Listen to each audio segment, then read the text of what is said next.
I'm Sharon Doss, and I teach at Elgin Community College. I've been teaching there since 2014, and my co-presenter is Richard Wentz, and if he gets here, we will let him into the room. But if not, we will continue. We'll soldier forward. So we did this presentation back in September. And it at Elgin, and it was a good presentation using current events to enhance adult education and instruction. Using current events isn't a new, it's not a new revelation, but given the year we had last year, current events were a really fun way to keep, to get students into a virtual conversation, because we had a lot going on last year. Just tons of stuff to talk about. So it was a great tool in our reading classes. So that's me and Rich. If you lose, like Heather just said through all of this, if you lose your audio or video connection, you can reach out to her or reach out to me at sdoss@elgin.edu. I have my phone beside me, and I will be able to see that as well. We'll pause periodically to allow for questions, but feel free to use that chat function, and Kathy's going to be monitoring that for us. And I thank her for that. You might need a pen and paper. Actually, scrap that. We're not using a breakout room for this presentation. So I should have taken that off my list. But we will be sending you a copy of this PowerPoint when we're finished with this.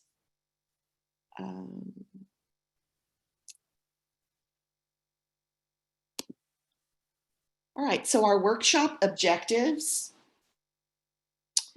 are what you want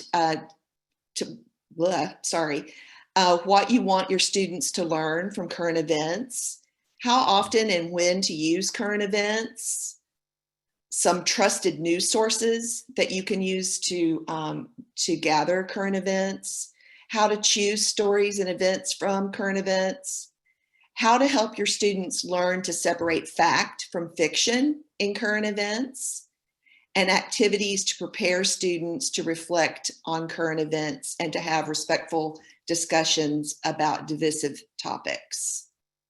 And so there's a poll question that's going to be popping up for you guys right now. I think. Yep, there it is. Do you currently incorporate current events as a resource in your class regularly?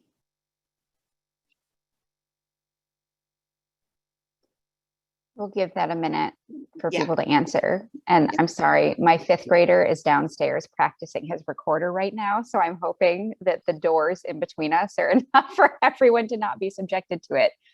All right, it looks like we're at about a 50-50 split, Sharon. There's about 50, well, actually we're at exactly a 50-50 split. Oh, good. Okay, awesome. So there are the results. We've got 51% say yes and 49 say no. Well, good. Well, hopefully those of you who do use current events on a regular basis will continue to do so. And those of you who don't will find some tools to use in this presentation that will help you know how to incorporate current events in your classroom. And there are lots of ideas for using virtually current events in your classroom from this presentation. So we can go forward from there.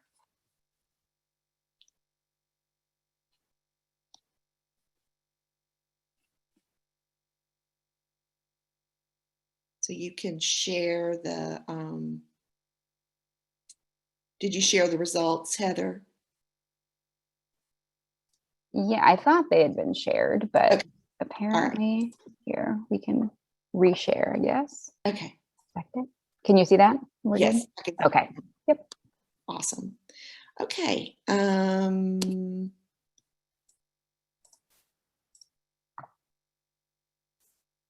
So what do you hopefully going forward, what you want your students to learn from current events? Well, there I said we weren't going to have a breakout room, and we are going to have a breakout room. I'm sorry, guys. I'm a little discombobulated with my person not being here with me. I'm so sorry. So we are going to break out into breakout rooms for just a minute and let you guys have some time to discuss this. We don't have a lot of time for you to do this, but when we go out into breakout rooms, think about the types of things you would want your students to learn from current events. And those of you who are in the breakout rooms that do use current events on a regular basis, maybe you could, take the lead in that. You can take, just a few seconds to introduce yourselves to each other, but spend about 5 minutes discussing what you want your students to learn from current events. Think about, obviously in the context of our adult education classes. And all right, those rooms have been opened, so you can just go awesome. ahead and click join.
Right, Sharon, you can just let me know. You want me to pull them out in about 5 minutes?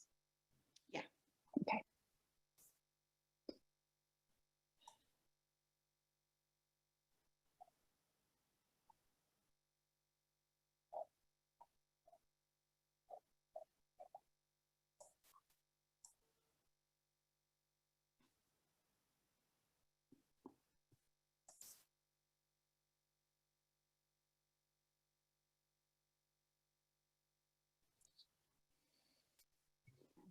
Recording's back up. I just broadcast a message to everyone saying they've got about 2 minutes left in the rooms. Okay, great.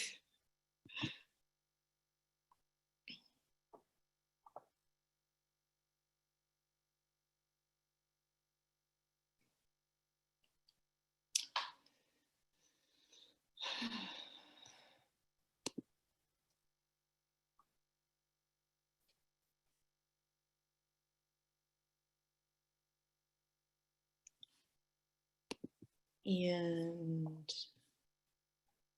so you have the workshop's objectives.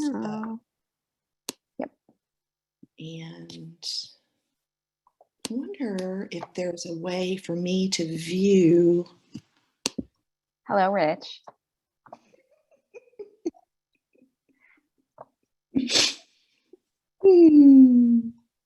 All right. Would you like me to pull everyone out of the breakout rooms now? Yeah, Give Rich, 60 seconds. are you there? He's in here. He's muted. Okay, unmute yourself, Rich.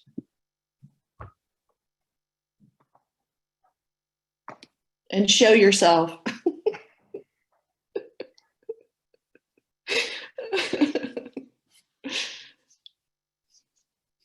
Unmute.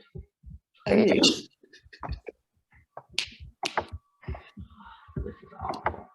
All right, I'm going to give the 60-second warning. Yeah, and turn your camera on. Yeah. Down at the bottom.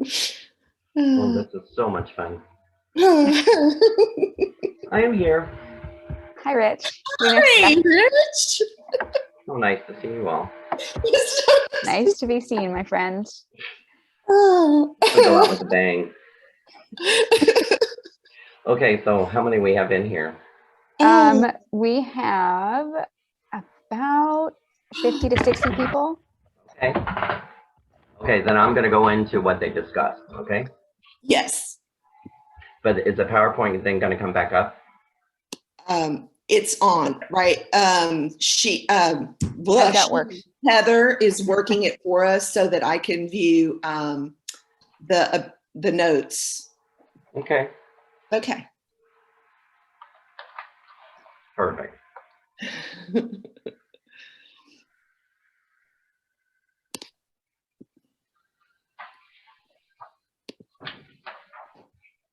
All right, we should have everyone back. Whoop, I'm sorry about that. Oh, sorry, my mouth is crazy. 1 minute. Okay. I am going to remute myself now, and Sharon, you can go right ahead. Well, I'm going to turn it over to Rich because Rich is here with us now. Hello, Rich. Hello. Welcome, everybody. Sorry that I'm so late. Thinking I had a lot of time left here, but I was doing some other activities, talking to grandkids. All right, so if we can, Heather, you have the PowerPoint? Yep. You should be seeing what you want your students to learn from current events. Okay. Slide 7. I'm not seeing it. Is everybody else seeing this? Let me see if I can get it on. We can see it, yeah. Okay, perfect. Thank you. Okay, you guys can see it? I'm not seeing it, so I'm going to say, I'm just going to go through, and when you guys were doing your discussion, I think you probably came up with a lot of the various uses and how you use current events. We kind of geared it towards a lot to our state standards, and I think right now, I'm going to look and see if I can see the screen, because I see all of you guys, but I do not see the screen right now. Okay.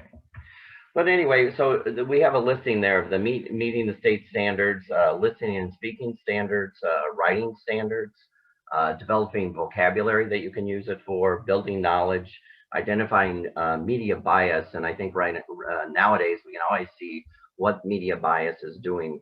And so it's something that we need to talk about in the classroom. Also evaluating complex texts, extrapolating main ideas, details, assumptions, conclusions, and differentiating between fact and opinion, and well, fact and fiction that we're going to look at a little bit later with some of those ideas. Summarizing, paraphrasing. Also, in the next chart, and it's kind of strange, I'm not seeing the PowerPoint. I don't understand why I'm not seeing it, but can you minimize your view of the people, Rich? Maybe. Let's see what I can do. I've got it on standard exit. Oh, there we go. Okay. And now, can you all still see me? Because now I don't see you and I don't see the PowerPoint. Did I lose you guys? Nope, we see you. Okay. We're here, Rich. You're here. I'm seeing everything but the PowerPoint. I'm on slide 8. I'll keep up with you, so you can just keep going if you want. Okay, let me just go to the, I'm going to go to my screen and I'll just go from that one. All right, so anyway, we're interpreting charts and graphs, how to apply learned concepts and analyzing daily events and news, how to use technology in the classroom, how to express a point of view, and how to evaluate sources. And just to become a more informed citizen, you need to kind of be able to be aware of the news and what's going on around you. Also seeking information for their own personal safety and overall well-being. I have a lot of students coming in and they're saying they need information for DACA. So right now we might be looking at how to seek information and find information in the news that can help them in that process as well. Yeah. Okay. So how did, what were some of the ideas that you guys came up with? If anybody would like to spring forth an idea that came out in your breakout room that maybe was different from one of these things that we had. Anybody? This is Wednesday. We talked about like different resources. We talked about News for You that New Readers Press does. And then I also just remembered one. There's that resource called NewsGuard. I learned about them at a Literacy Works training, and it's a resource that helps you like find misinformation regarding like the news and then health information, especially around like COVID. I could put the URL for it in the chat. Yeah. We have a whole section on how to verify sources, so that's a good thing to add to the list that we have. Thank you for offering that. Then Sharon, oh, yep, in the chat. Go ahead, Rich. Yes, I was just going to mention that Anita talked about providing familiar background, context, and vocabulary in text, so low-level learners could experience some success in fluency, and that's really good. And we are going to talk about some sources a little bit later for the low-level readers. Yeah. This year in particular, there were so many things you could use in current events, especially if you like to incorporate political cartoons, because there were so many out there. And the students seemed to, in my class in particular, my classes, they seem to be able to really get the message, the artist's point of view fairly easily after we went through the process of how to analyze different symbols and things in a political cartoon. And it really sort of brought different current events to life when they could see it in visual form. So that's this year how I used current events. Almost every class period we pulled up a political cartoon that was able to talk about or open up a conversation about what was going on in the news that week. So let me go ahead and that was it. Another idea came up from Jen Wharton. Be flexible and prepared for topics that students may bring up. Guaranteed interest, so I need to take advantage of those opportunities. Also, and I apologize to everyone for being here late, but in the classroom, what I do a lot is you have students come in and leave it early, come early to class. I always had it as a project that they had to give me a summary of a news article, and it was a basic tiny paragraph, and so that it gave those students something to do when they came in, and it was always a news item of interest to them, and they were interested in a lot of the local news, so it was great to share ideas and get them active in the beginning, and just writing a simple main idea and developing with some details. Okay. Right. The idea of how do you use current events, and as Sharon said, she was doing political cartoons nearly every day. So you could use it daily, you could do it weekly, you can do it synchronously now or asynchronously. It's your classroom, it's your rules. You can use the news however you want. Being a GED teacher or teaching the high school equivalency, we focus a lot on social studies. So social studies really pulls in a lot of where you need to cover the news. So find the time to fit it in whenever you can. It can work with language arts as easily as it can work with social studies or science. We even look at, like, if I'm doing something in science, I'll pull up an article that is related to a science topic that we're talking about. And I found that Google News had a really, you could break it down into science and to the various different levels. Good. Also, the using current events in the classroom, because on the GED, the HiSET and the task, students have to write, an extended response. And current events are an excellent way of preparing students to seeing more than one side of an issue, especially if you incorporate classroom discussions when looking at current events. Well, we're going to look at some trusted news sources for curating your news. And I know Sharon has been a great resource for this. She has really brought together a lot of these resources. I would admit I've used several of them, but I have not used all of them. But I really enjoy going through the list and looking at them. And they all have hyperlinks. So when you guys will get the copy of this PowerPoint, you can easily go into these hyperlinks and then check out what those are. But All Sides in the Week, those are really good sources that tries to give you all sides. I don't know, Sharon, if you were going to click and go into any of these, or if our Yeah, I am going to click on a couple of them, not all of them. I think we don't have enough time to go through all of them, but that's right. But this particular slide here, I've kind of broken it down in how you might want to look at news for your students. So the first one is if you're looking for a variety of perspectives on issues, you may want to go to a site like All Sides. If you could click on that, Heather, we will open that up and look at that for a minute. Because All Sides, like NewsGuard Wednesday, like you were talking about, gives you different perspectives. And so just for the sake of what's right there, says the majority of New York legislatures call on Cuomo to resign as impeachment inquiry opens. And there are 3 different articles that All Sides suggest that you read if you want to get a full view of this topic.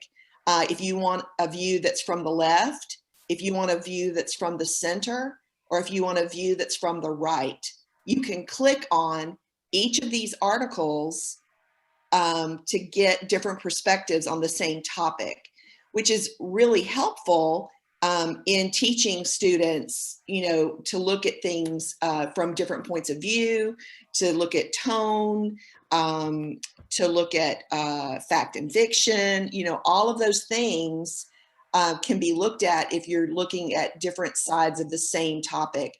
They also have a, a search, so that if there's a particular story that is in the news and you want to look at it, you can, type a search in and it will pull up the same, 3 different articles from the left, the center, and the right in order for you to get a more balanced view of the topic.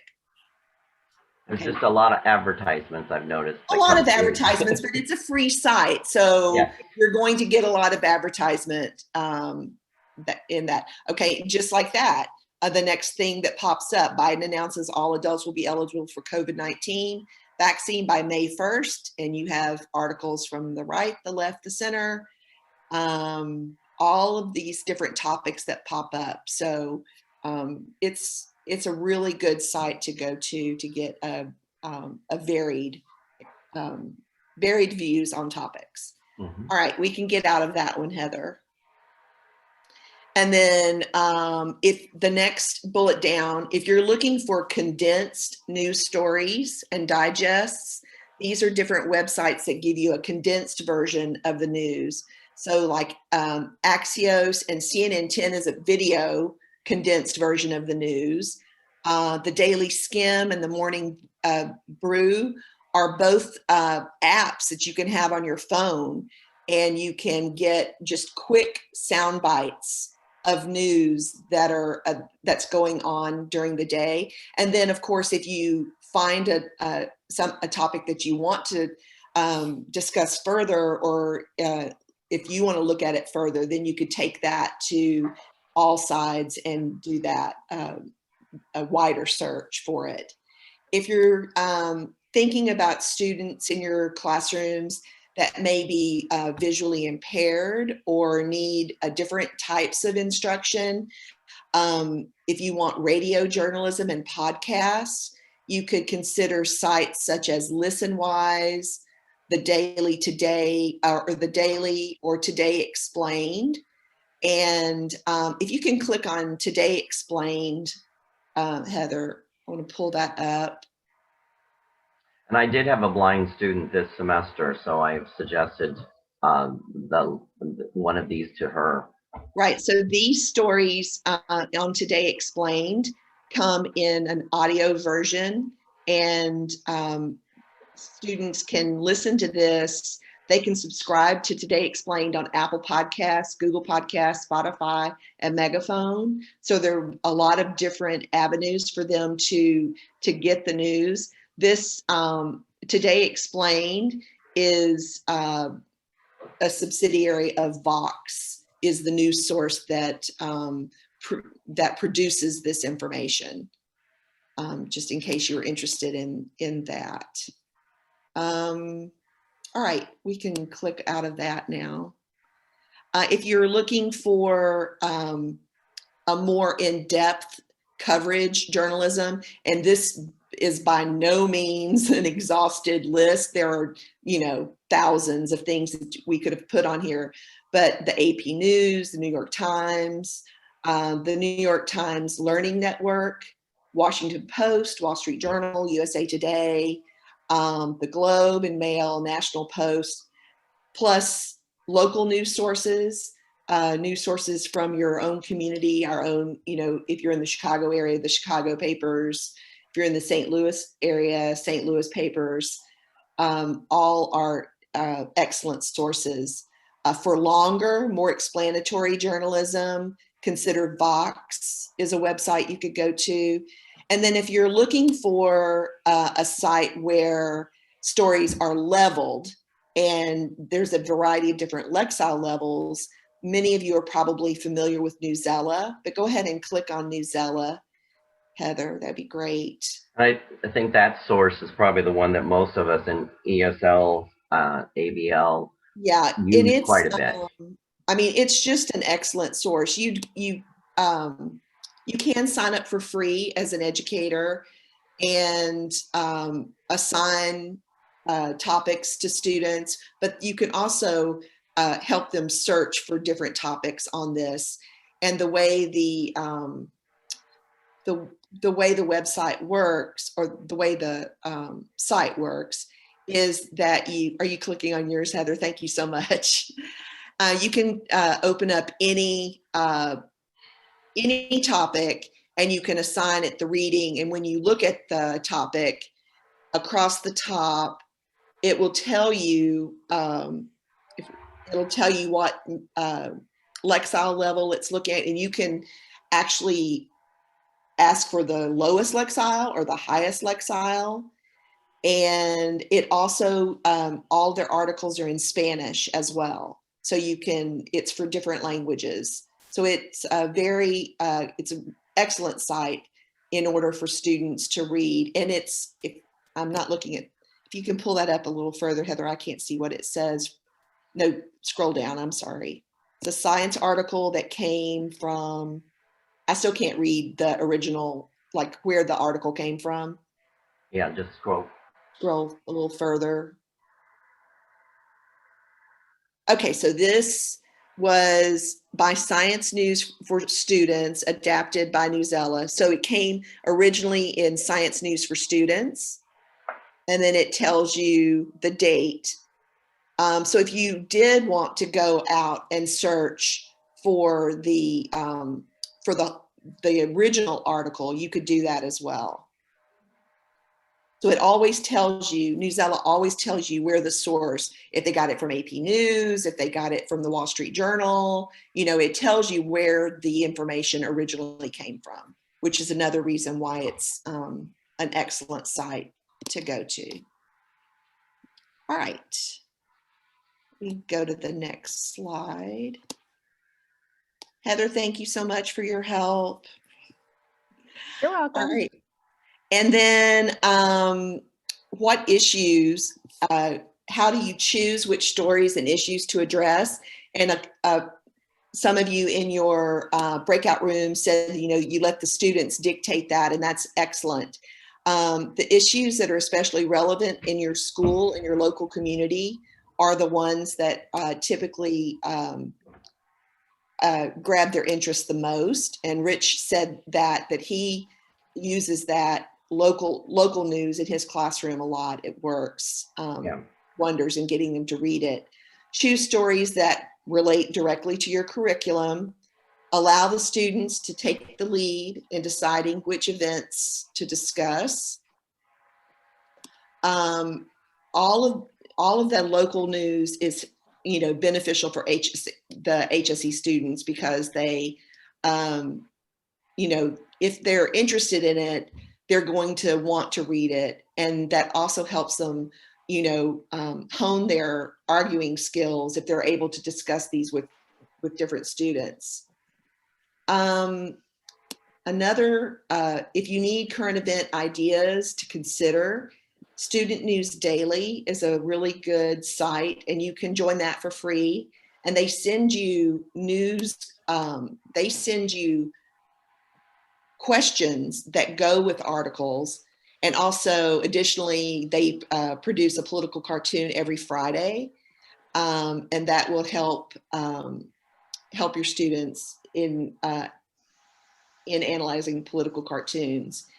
If you're having also problems with students not being able to come up with topics to look for in current events, Heather, if you could click on procon.org. Procon.org is a website that gives you two different sides to a story, but I like to use it just as an example of how to look up a topic. So if you can scroll down, Heather, so they have all of these different categories: most popular, health and medicine, education. You can scroll down to the other politics and society, science and technology, elections and presidents. Because sometimes if you say you want to assign a current event to students, and students are like, but I don't know what to look up. I don't know what to look for. These different topic ideas will be helpful for them.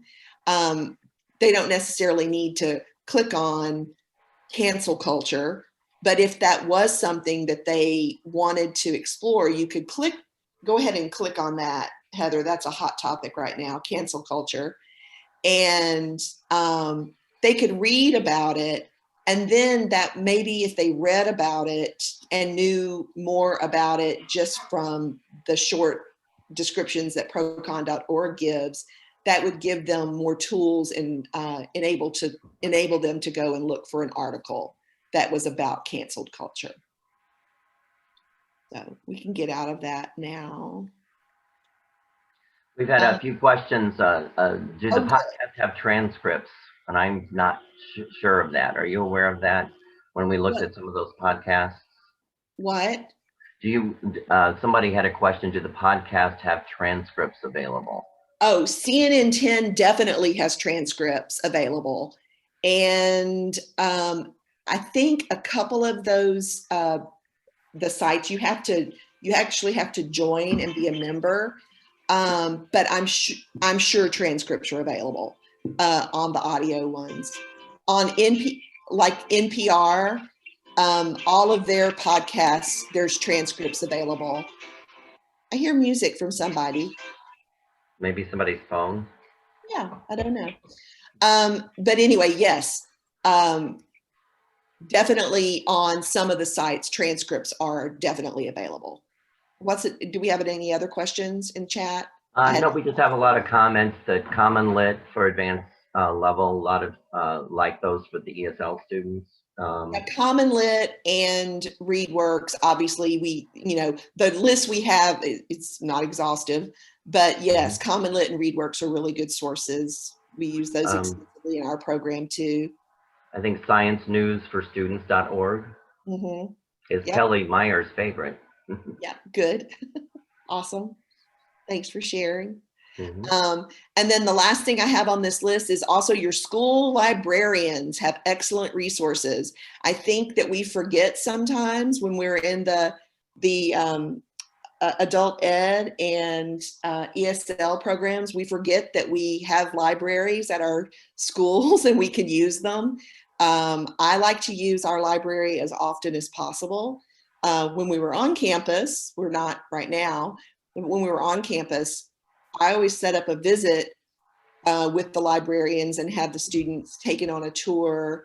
It helps them to know that the library is there for them to use as well as other students, but also, and helps them feel like they're more part of the community. So use your librarians for current event resources. And this little political cartoon is really funny. This is a dog looking up sites for his owner. It says, I used to fetch his newspapers. Now I just forward articles I know he'll agree with.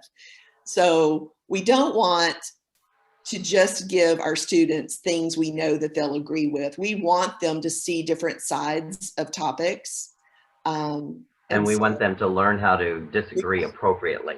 Right. We want them to learn how to construct an argument and know how to argue respectfully with about different topics. I think there might be a poll question now, Heather, on this at the end of this one.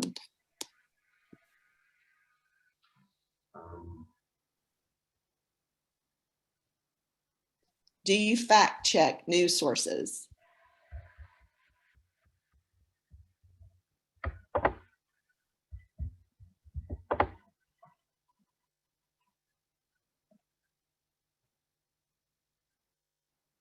I'll leave it open for a little bit longer. We got a little more than half have responded. Oh, good.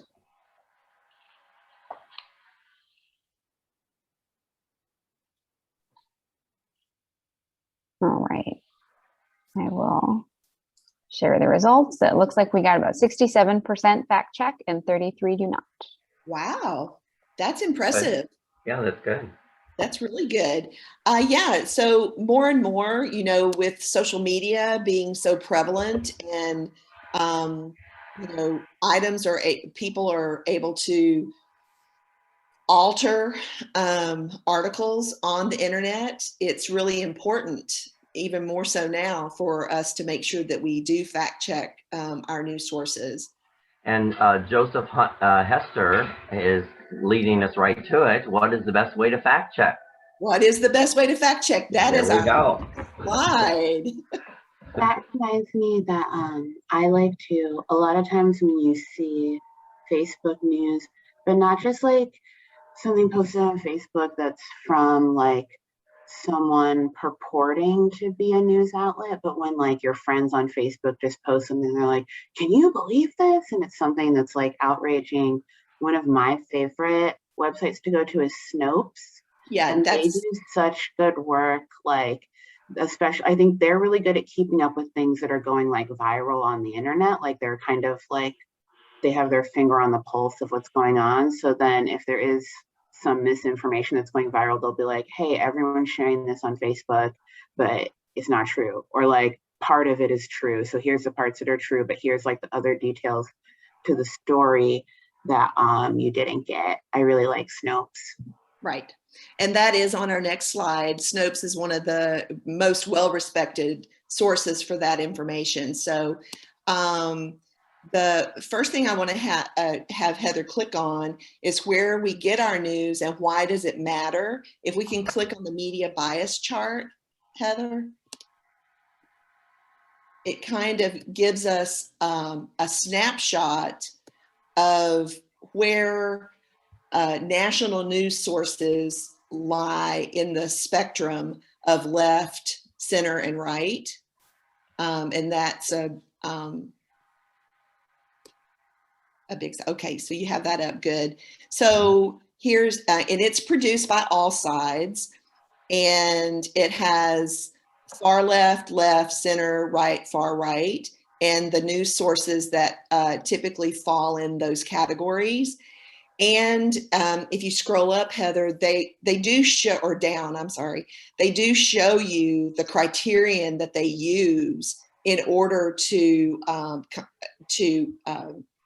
create this chart. So whether you agree or disagree, you could go through and check this site. I highly recommend that you do this, just as, you know, a point of interest, to go through, especially the frequently asked questions and all of the items about why does bias in the media outlet matter. Those are all very useful tools for us as teachers, but then to be able to transmit that to our students as well. We can click out of that. And the next thing is how to distinguish between fake stories and reliable stories. There are a couple of different sites. The News Literacy Project is one, so let's click on that. And this is a student-friendly site. It's geared more probably towards high school students, but there are all sort of different things that you can click on through here. If you could scroll down, Heather, there is specifically a section that they could step on right there that says national, or scroll down a little further. It's about sharing things on the internet. Like, should I share it? There's a news literacy quiz, and it's just a quick check about, you know, do I know where this really came from? Is it credible? And it's a fun activity for students to do if you go through and have them do this quiz about, you know, because people are quick to just hit share without looking to see if the information was true or not. So that's a fun site for you to take your students to and let them take that quiz, and we can get out of that. And then the checklist, the fake news detection checklist. This is just it's a quick guide. You go through and answer the questions. And if you have more red flags as answers than not red flags, you should look at that article because it might in fact be fake. So it's another fun thing to do with students, just to have them go through this fake news quiz, and we can get out of that. And then the next one, of course, is Snopes. It's another great, fantastic source for determining if news is fake or not. So we can go ahead and click on that, Heather, quickly. I would say this is probably the most widely used site, and it'll always have an article like right at the front. And right now, of course, getting the vaccines, this has been on the internet that the Johnson & Johnson COVID-19 vaccine contains aborted fetal cells. And then if you scroll down, they have the entire story about how that vaccine was developed. And then at the very bottom of it, there's a statement from Johnson & Johnson. I think you have to keep going further. I looked at it earlier today. I'm surprised it's saying, and then right there in that highlighted box, when we scroll to the very bottom, there was like a tan box.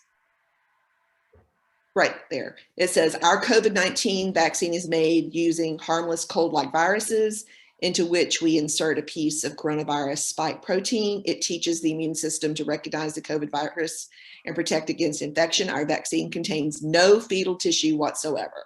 So, and then Snopes is also is fun to follow on Twitter and Instagram because stories pop up all the time about, you know, things that are fake out there. All right, we can click out of that. And then I compiled an internet source chart from one of the textbooks that we used in our classrooms if we can click on that right quickly. I don't know if that might be one of the ones that won't come up, Heather. Yeah, it's not opening the file. Okay, I can share my screen really quickly. Mhm. I mean, it's just the basic. If you want to send it to me, Sharon, I can also see if we can get it uploaded with the materials on the IASA site for all the members. So it's just a quick overview for students to know, like when they're going to different websites, if they're going to a .gov, a .edu, a .org, .com, .net, the types, what those sites typically are used for, the purpose, and then the characteristics of those sites. So if you're going to a .gov, it's a government website, information is provided by government entities. The purpose is to inform about laws and regulations, characteristics. It outlines specific requirements and penalties. So it's just a quick list. And I did take this from the Common Core Achieve textbook. Well, it wasn't all compiled in one neat chart like this. I went through and did it, but anyway, so it's just a helpful tool for you to use in your classroom. And Heather, I'll make sure that I send that to you. And then the next thing down, oops, wait. Am I still sharing screen? No, Nope, I think Heather is. took it over. Okay, because oh no, now I'm having Rich's problem. Yeah, you're looking like me. I've assumed Rich's. Go ahead and I guess you should click on the activity for evaluating news sources. Yeah, but I don't think that one comes up either. So Doesn't appear to be. Sharon, you can pop that up if you want. Yeah. I'm just trying to, okay.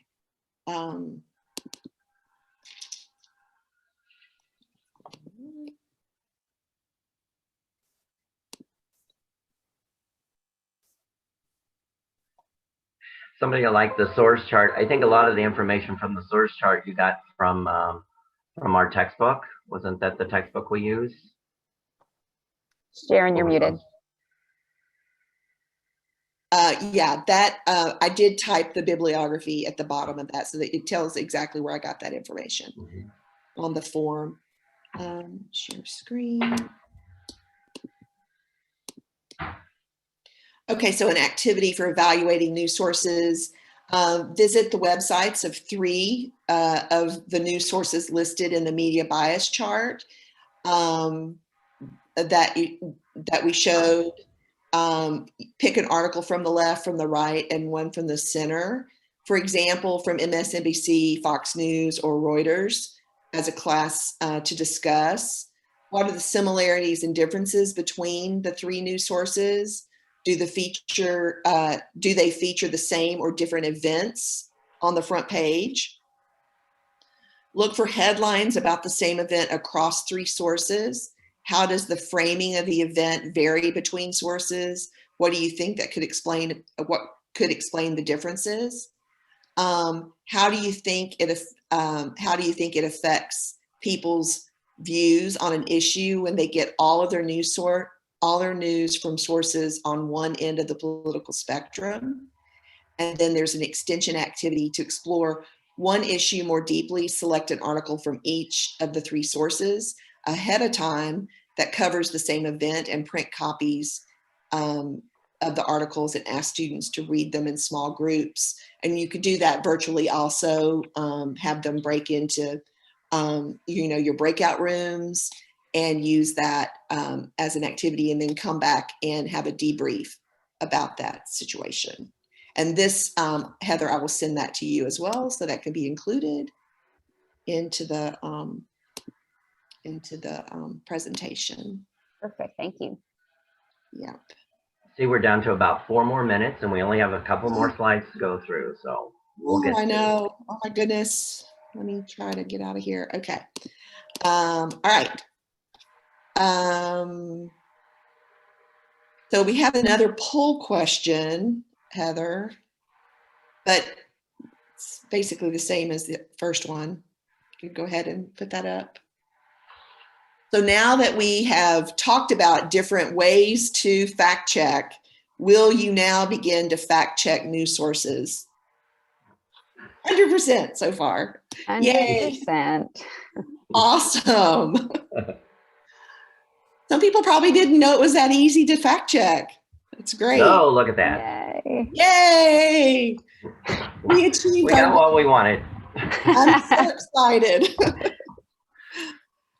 Yay. Good. Awesome. That's great.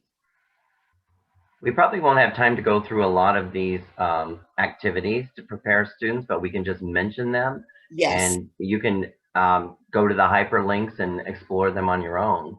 Yes.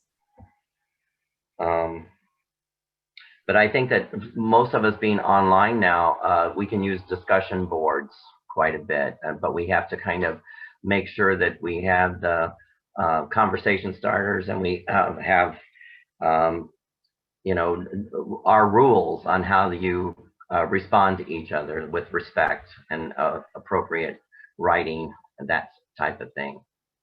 But some of these are all listed. You got one that you like the most there that you'd like to mention?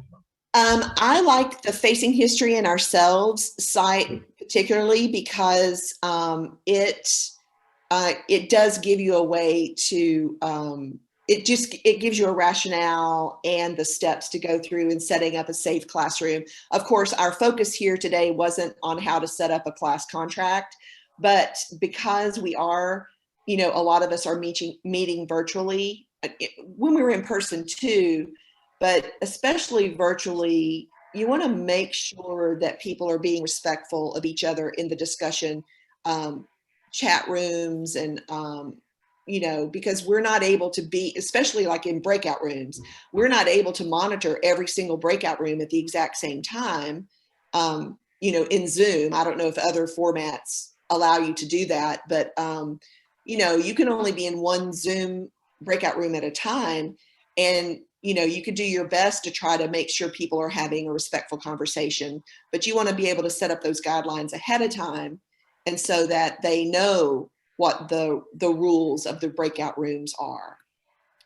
So. Right. I am going to cut you off because it is 12 o'clock. Yeah. But just so everyone knows, all of this is going to be posted with the links and with Rich and Sharon's contact information so that you can contact them with any questions. It will all be posted on the site, the IESA conference site. And just so you all know, again, complete your session evaluation forms on the conference website. It's the link right below the one you click to access this presentation. Once you do that, your professional development certificate will be linked when you submit the evaluation. And we have our upcoming IESA events, which are Virtual Legislative Awareness Day, which more information will be out on shortly, division meetings on April 30th. And you'll see, you'll receive emails about that. And then we have our social media links there. So I just want to say, I'm sorry we had to cut that short, but Rich and Sharon, thank you so much for sharing everything you know about current events. To everyone else, have a great lunch.